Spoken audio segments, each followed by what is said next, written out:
ځل نبی علیه الصلاة والسلام د سحر مونځ کو داسې راوګرځېدو صحابه کرام ناست دي. نبی علیه الصلاة والسلام وفرمایل په تاسو کې داسې یو تن شته دی چې بېګا یوه وږه ګېډه مړه کړې وي، چاته یې خوراک ورکړی وي.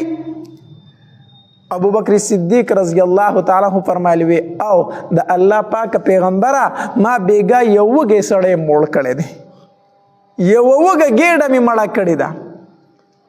نبی علیه الصلاة والسلام بیا وفرمایل وی په تاسو کې داسې یو کس شته دی چې بېګا د یو مسلمان بیمار فرسی کړی وي، د هغې تپوس کړی وي. ابو بکر صدیق رضی الله تعالی عنہ فرمایل وی او د الله پاک پیغمبره ما بېګا د یو مریض پوښتنه کړې، تپوس مې ورله کړی دی، د یو مسلمان تپوس له ورغلی وم.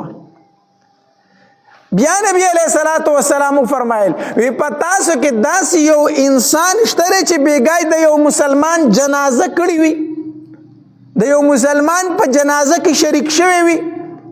ابو بکر صدیق رضی الله تعالی عنہ فرمایل وی او د الله پاک پیغمبر بېګا ما د یو مسلمان جنازه هم کړې ده. بیا ابو بکر رضی الله تعالی عنہ فرمایل وی د الله پاک پیغمبره چې بېګا مې دا ټول کارونه وکړل کنه، په یو وږه ګېډه باندې مې ډوډۍ وخوړله. بیا د یو مریض تپوس له ورلم، بیا مې د یو مسلمان په جنازه کې شرکت وکړو. د الله پاک پیغمبر چې دا ټول کارونه مې وکړل او کور ته رالم نو ټایم ډېر ناوخته و د شپې. نو ما وی که اوس وده کېږي نو تهجد خو پرېږده و، د ساره مونځ به درنم قضا شي، هغې له به هم پانسي، ځکه اوس ټایم ناوخته دی. نو د الله پاک پیغمبر اوده نه شوم د دې یارې د وجې نه چې تهجد رانه پاتې کېږي او مونځ رانه پاتې کېږي. نو ما وی چې تر څو به د شپې ناست یم، خو راشه د قرآن تلاوت شروع کړه. نو د الله پاک پیغمبر چې بېګا کم حصه د شپې بیا پاتې وکړه، پای کې مې د قرآن تلاوت کو. نبی علیه الصلاة والسلام ورته وفرمیل وی ښه ابوبکر دا خبره ده، دا ځکه بېګا جبریل علیه الصلاة والسلام زما خوا له 100 فیرې راغی او ما ته وی چې په ابوبکر باندې زما سلام وایه. 100 ځله زما خوا له راغی او ما ته وی چې په ابوبکر باندې زما سلام وایه. او بیا راغی ما ته وویل چې د الله پاک پیغمبره بېګا مې د ابوبکر په شونډو باندې 100 پیرې خپلې شونډې لګولې دي. الله، نو چې په کومو شونډو باندې د قرآن تلاوت کېږي هغه جبریل علیه الصلاة والسلام ښکلی، هغه شونډې جبریل علیه الصلاة والسلام ښکلی. دومره د قرآن فضیلت دی، دومره د قرآن ثواب دی.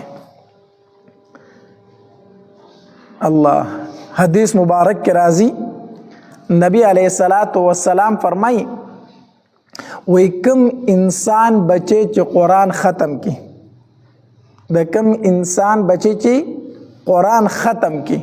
نو حدیث مبارک کے راضی نبی علیہ الصلاة والسلام فرمائی اللہ تبارک و تعالی فرشتو تو فرمائی وی اے فرشتو د دی مور او پلار په اعمال نامه کې چې څومره ګناهونه دي هغه ټول ولا وران کړي.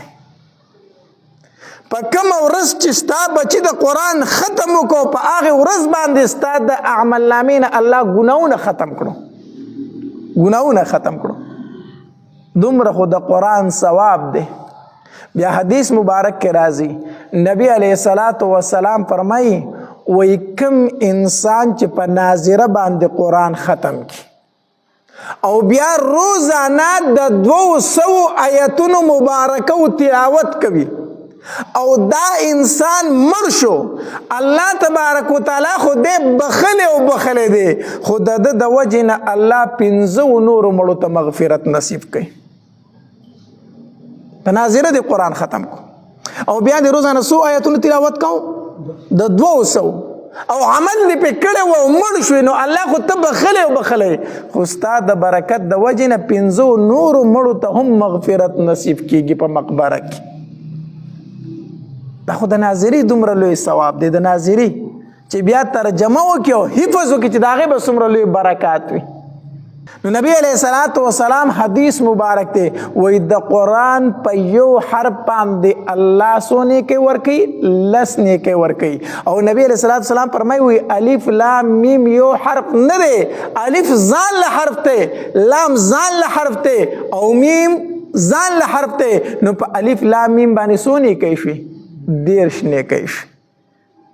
بیا نبی علیه الصلاة والسلام د الف لام میم لفظ ولې ذکر کړی؟ قرآن کې خو نورم ډېر آیاتونه دي که نه؟ نبی علیه الصلاة والسلام دا لفظ د الف لام میم ولې ذکر کړی چې په دې باندې 10 نیکۍ دي؟ بل آیت ولې نه دی ذکر کړی؟ دې کې اشاره ده یوې خبرې ته، او هغه اشاره دا ده چې د الف لام میم په معنی باندې څوک نه پوهېږي. د الف لام میم معنی چاله ورځي؟ نه ورځي. مونږ وایو الله اعلم بمراده، الله پوه دی په معنی د دې حروفو. داسې معنی یې کوو که نه؟ د الف لام میم معنی چاله نه ورځي، او نبی علیه السلام هغه لفظ ذکر کړی چې د هغې په معنی باندې څوک نه پوهېږي. اشاره ده دې خبرې ته چې کو په معنی پوهېږي او که نه پوهېږي په یو حرف درته 10 نیکۍ میلاویږي. که په معنی پوهېږي او که نه پوهېږي، څنګه چې د الف لام میم په معنی نه پوهېږي او په دې درته الله 10 نیکۍ ورکوي، نو مقصد دا دی که د قرآن په ترجمه پوهېږي او که نه پوهېږي بیا درته هم الله څه درکوي؟ نیکۍ درکوي. بیا درته هم الله نیکۍ درکوي. ها چې بیا دې په ترجمه باندې زده کو، په حفظ دې زده کو، دا خو نور علی نور دی چې د هغې به څومره ثوابونه وي. دا خدای ناظري دومره ثوابونه دي، ناظري دومره ثوابونه دي.